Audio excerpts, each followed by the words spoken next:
Bueno amigos, bienvenidos a este live especial que hemos planificado desde Mundo UR. Para nosotros un gusto estar aquí esta mañana. Hemos considerado que es importante suministrar información en torno a un tema que ha sido muy polémico y que de alguna manera también afecta tangencialmente a la política internacional de Venezuela, la política internacional del continente, como son las elecciones en Ecuador. Este domingo hubo una suerte de super domingo electoral. Hubo elecciones en Perú, elecciones presidenciales. Bueno, está por definirse la segunda vuelta entre el candidato de la izquierda y tres candidatos que están empatados en el en el segundo lugar.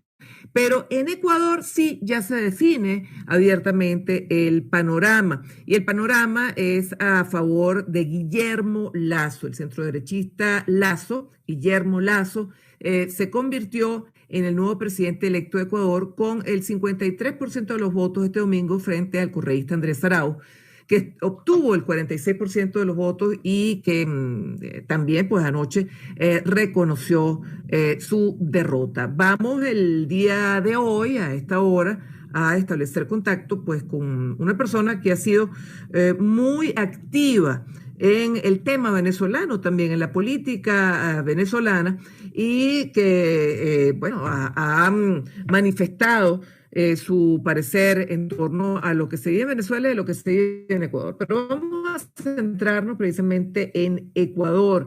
¿Qué representa Guillermo Lasso para el Ecuador? Es una persona que proviene del área financiera. Es una persona que intenta por tercera vez llegar a la presidencia de ese país, Guillermo Lasso, y que bueno, finalmente pues lo logra con increíbles retos, porque es un país que ha sido muy duramente afectado por la pandemia. Sobre todo la zona de Guayaquil. Es un país que tiene ante sí, como tienen todos los países en América Latina, el reto de vacunar a su población. Guillermo Lasso ha hecho promesas en ese sentido y bueno, todo esto lo vamos a analizar con Juan Flores, asambleísta del Ecuador por América Latina, el Caribe y África. Yo no sé si, creo que ya tenemos a Juan en la línea de transmisión. Juan, ¿estás allí? Buenos días, un saludo desde la ciudad de Quito para todos ustedes y quienes nos están escuchando. Bueno, Juan Fernando Flores viene de una familia de políticos. Tú entiendo pues que también tienes familiares en la Asamblea actual del Perú y conoces también muy bien a Venezuela. Pero bueno, ilústranos, ¿quién es Guillermo Lasso y qué representa en estos momentos para la actualidad de Ecuador? Bueno, en estos momentos para todos los ecuatorianos, Guillermo Lasso no solo representa esa oportunidad de cambiar el modelo político que hemos tenido los últimos 14 años en nuestro país, sino que sin duda es la llegada de una nueva persona y una nueva visión para el Palacio de Carondelet, que es nuestro palacio de gobierno, una visión clara de oportunidades y la necesidad de generar empleo e inversión en nuestro país para poder salir adelante. Si bien ha venido representando lo que desde el correísmo siempre se ha criticado, porque tratan de hacerlo vender como si fuese de las élites, hay un plan de gobierno claro y un plan país que fue el que se presentó y se estableció para esta campaña electoral donde todos los ecuatorianos son tomados en cuenta. Nosotros estamos dejando a partir del próximo 24 de mayo 14 años del socialismo del siglo XXI para entrar en un modelo político que nos habla de libertad económica, de inversión extranjera y de la generación de oportunidades a través de estos espacios, por lo cual tenemos un reto grande porque vamos a recibir el legado de lo que ha sido el socialismo del siglo XXI en nuestro país, pero que además tiene que enfrentar, como bien lo mencionas, una crisis económica y sin duda un grave problema que va a ser la pandemia, que vamos a tener que enfrentarnos en ese sentido, donde tenemos un gran reto. El actual gobierno lamentablemente no ha logrado cumplir ninguna de las cuotas o metas establecidas en materia de vacunación y nosotros vamos a entrar en un proceso de vacunación de más de 9 millones de ciudadanos en los primeros 100 días de gobierno. Así que sin duda ese reto va a ser necesario para poder poner a producir nuestro país y que pueda salir de la crisis en la que se encuentra. Juan Fernando, tú incluyes a Lenín Moreno dentro del correísmo, aunque, bueno, para el correísmo Lenín Moreno es un traidor. De alguna forma, Lenín Moreno no viene siendo como una especie de transición entre el correísmo y lo que va a representar ahora el señor Lasso. Realmente no, porque si bien Lenin Moreno al parecer se hubiese peleado con Rafael Correa en algún punto determinado y hubiese existido toda una diferencia a lo interno de su partido político, más del 75% de sus funcionarios en los últimos 4 años siguen siendo los mismos del correísmo. Ha tenido los mismos ministros, los mismos cancilleres, los mismos subministros, ha mantenido la misma estructura en el caso del exterior, que es donde nosotros representamos. No ha habido ningún cambio circunstancial en la representación consular o de embajadas, por lo tanto, sí, puede ser una cara nueva que colocó el correísmo en el poder, pero realmente en el fondo sigue siendo la misma estructura de los últimos 10 años de lo que fue Rafael Correa y por eso es parte de lo que realmente construyeron estos 14 años a través de ese modelo. Fíjate que ayer leía y me llamó la atención un término que había sido el señor Lasso, el triunfo del señor Lasso, la sorpresa. ¿No se esperaba el nivel de votación a su favor? Yo creo que la diferencia Jugando para con el esta apellido, ¿no? elección, La sorpresa. sí, sí, no hay varios elementos que yo creo que ahí van a jugar y yo creo que para la elección se esperaba que la diferencia sea cercana a los 2 y 3 puntos, como muchas de las encuestadoras lo anunciaban. La diferencia del día de ayer sin duda marca el que el pueblo ecuatoriano tomó la decisión el día de la votación, que a veces eso suele ser el factor, el sorpresa o el factor que termina siendo determinante en esta elección.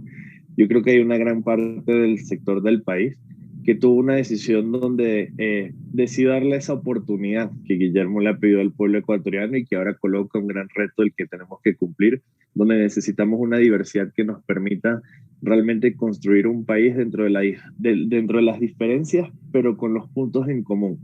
Y eso va a ser fundamental desde el primer día del gobierno. Sentar al pueblo ecuatoriano desde los puntos en común para que encontrándonos allí podamos construir esa diferencia y realmente un país de oportunidades para todos. Algo que lamentablemente no ha venido ocurriendo en estos 14 años y donde va a ser necesario por escuchar a todas las partes, incluyendo el correísmo, que si bien no gana las elecciones, tiene una representación en la Asamblea Nacional donde nosotros no podemos desaparecernos o pretender desaparecer porque son parte del Ecuador y también tienen una votación que nosotros debemos tomar en cuenta. Oye, Juan Fernando, qué importante eso que estás diciendo, porque, bueno, muchas veces el ganador, quien gana, se lo lleva todo, ¿no? Y estás hablando de una suerte, bueno, de gran conversación nacional. ¿El señor Lasso ha planteado esto o esto es una visión particular tuya? No, es algo que se ha venido planteando incluso desde el día de ayer.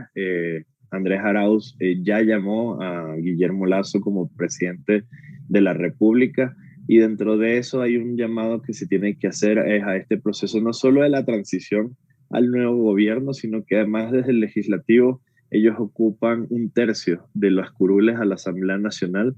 Por lo tanto, esa voz tiene que ser escuchada para lograr una gobernabilidad en ese sentido. Entonces yo creo que eso va a ser una gran diferencia porque le vamos a tener que enseñar al país a aprender a convivir dentro de lo que es, sí, salir del socialismo del siglo XXI y ese modelo político que para nosotros siempre ha sido la gran piedra de tranca para que el país avance, pero entendiendo de que ellos también son parte del Ecuador y que esa diferencia donde a nosotros nos separaban durante muchísimos tiempos es lo que no podemos repetir para no separar más a nuestro país. ¿Qué se va a hacer con Correa, con el propio Correa, que, bueno, está en estos momentos en un proceso judicial? Bueno, en ese sentido, la justicia ecuatoriana tiene que avanzar dentro de sus procesos.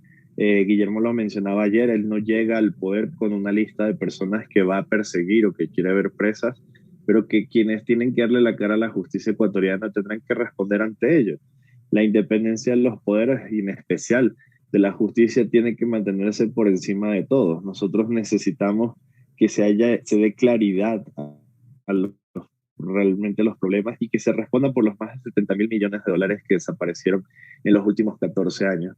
Entonces será la justicia la que determine y dictamine sí que exista más esta metida de mano que lamentablemente han estado acostumbrados los ecuatorianos a ver desde el gobierno nacional a la justicia, pero que eso sí, se transparente esas cifras, porque hoy ese dinero que se perdió es el dinero que nos estuviese ayudando a poder vacunar a las personas, tener hospitales de primer nivel, que no tengamos problemas en la educación por falta de escuelas y que sin duda el país pueda desarrollarse. Así que en ese sentido, tanto el expresidente como aquellas personas que tengan que enfrentar la justicia al Ecuador tienen que saber que desde el gobierno que asumiremos el 24 de mayo no existirá persecución, pero sí se esperará que se haga justicia y no haya impunidad ante los hechos que hemos vivido durante estos últimos años. Juan Fernando, y la política internacional, bueno, el tema venezolano, todos sabemos pues, que ha sido un tema también issue para Ecuador. ¿Con qué perspectiva viene el señor Lazo? En nuestro caso, nuestra perspectiva es que tiene que existir, especialmente es el caso de Venezuela, una política regional que busque una solución inmediata a la crisis que se está viviendo. En nuestro caso, hay más de 500.000 venezolanos que ya viven hoy en día en el Ecuador y que necesitan que sea una solución tanto a la crisis migratoria que ellos están enfrentando por la falta de documentos, así como a las necesidades que tienen que tener los países de la región para atender esta situación que no es cualquier calamidad, sino una de las más grandes de la historia de América Latina y que sin duda no podemos quedarnos ciegos ante ello. Así que en ese sentido la política internacional será hacia la apertura y la promoción de la democracia y en relación a otros países el generar acuerdos que realmente nos permitan fortalecernos y colocar al Ecuador en el mapa, aunque no ha sido lo que ocurrió estos últimos años. Así que estaremos muy cercanos a lo que son iniciativas como Prosur, lo que es el Grupo de Lima y acercamientos subregionales que nos permitan fortalecer nuestras relaciones con Perú y Colombia. Hablas de Perú, hablas de Colombia. Fíjate que en relación a la migración venezolana, Perú y también en el caso de Chile, pues han tenido, bueno, situaciones bastante conflictivas con esa migración. Pasan por Ecuador y bueno, ha habido hasta movimientos, en algunos casos hasta de tropas para impedir pues que esta ola migratoria continúe inundando el sur del continente. ¿Es esta la forma, es esta la metodología? No, yo creo que sería de nuestro lado como ecuatorianos de alguna manera hipócrita y desconocer nuestra historia y nuestra relación con Venezuela. En Venezuela viven más de 350.000 ecuatorianos, incluso el día de hoy, producto de una migración de hace más de 40 años. El que sea un país que nos tendió la mano y el día de hoy nosotros seamos quien le ponga el puño, no puede ser la solución a las crisis que se están atravesando en la región. Yo creo que tienen que haber conversaciones reales. Si bien desde el actual gobierno hubo un avance en ese sentido, también debemos recordar que en el fondo Lenín Moreno era quien se sentaba junto a Nicolás Maduro como canciller cuando él manejaba también las políticas internacionales. Entonces, en ese sentido, sí, Ecuador avanzó en algunos puntos, pero también tenían los conflictos ideológicos de si podían avanzar hasta otros puntos o no. Desde nuestro gobierno será completamente distinto porque nuestra visión es clara de lo que está sucediendo y la necesidad de sentarnos con el presidente de Colombia, con quien resulte electo en Perú, para establecer una política subregional que realmente nos garantice algo que está en nuestra Constitución, que es el derecho a la libre movilidad humana y sobre todo al reconocimiento universal que tienen los migrantes, en especial cuando nuestro país tiene más de 3 millones de ecuatorianos y por eso también nosotros hoy los vamos a estar representando en la Asamblea Nacional. Sí, Juan Fernando Flores Arroyo, él es asambleísta del Ecuador por América Latina, el Caribe y África. En el caso de Guillermo Lazo, ¿quién es Guillermo Lazo? Bueno, la leyenda del correísmo es que es un señor de la derecha que viene nada más por sus propios intereses, interés de la oligarquía, claro, pero esa es leyenda negra, ¿no? Si nos seguimos por la línea discursiva y lo que ha sido la línea de actuación de Guillermo Lazo, ¿quién es él? Guillermo Lazo es un hombre de familia, es empresario, durante más de 50 años ha estado dedicado a la empresa privada. Él fundó y formó incluso uno de los bancos más grandes de nuestro país, que es el Banco de Guayaquil. Hace 12 años, cuando decidió incluirse en la política para servir al Ecuador, él se alejó de lo que es la parte bancaria y es un hombre que tiene una convicción de que necesitamos sacar adelante nuestro país, de que si bien podemos ser un país muy pequeño, tenemos a gente grande dentro de nuestro Ecuador y que necesitamos darle oportunidades para que crezca. En ese sentido, es alguien que desde nuestra perspectiva hoy tendría todas las comodidades para no estar a veces en la política, que tiene justamente esa mala fama de generar la mala imagen o hablar quién es, pero Sí. él decidió salir de esa comodidad y decir, si yo hoy puedo aportar a mi país, ¿por qué no hacerlo? Entonces yo creo que es un hombre que tiene una convicción clara de que este país necesita buena administración y en especial un camino claro para poder salir adelante. Entonces yo creo que esa conducción, esa forma de ser de él es la que vamos a ver de un presidente que se entregue realmente a trabajar por el país con todas las opciones que se puedan hacer para darle oportunidades a quienes hoy son más vulnerables. Bueno, Juan Fernando, queremos agradecerte que hayas estado aquí con nosotros en este live especial de Mundo UR. Era Juan Fernando Flores, asambleísta de Ecuador por América Latina, el Caribe y África. Y ustedes escuchan ese tono tan venezolano porque tú viviste aquí un buen tiempo, Juan Fernando, ¿no? Sí, 26 años.